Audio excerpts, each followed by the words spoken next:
Police in the Pakistani city of Karachi say unidentified gunmen have opened fire inside a dental clinic, killing one Chinese national and seriously injuring two others.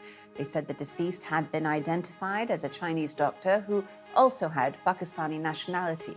He'd been running the clinic for a long time. No group has admitted responsibility for the shooting.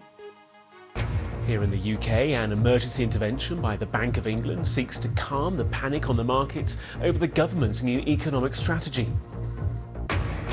Iran's President Ebrahim Raisi accuses protesters of misusing the death of a young woman in police custody to cause riots.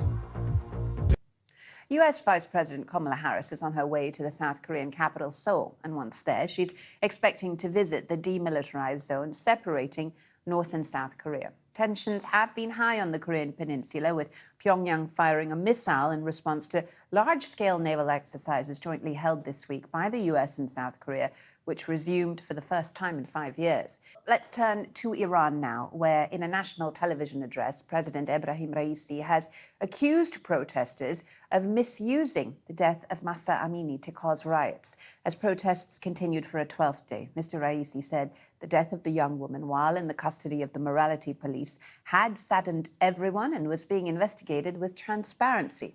At least 75 protesters are reported to have been killed so far, as police have fired live ammunition to try to break up the demonstrations, which have taken place across the entire country. A study has found that over the past decade, on average, an environmental activist was killed every 2 days.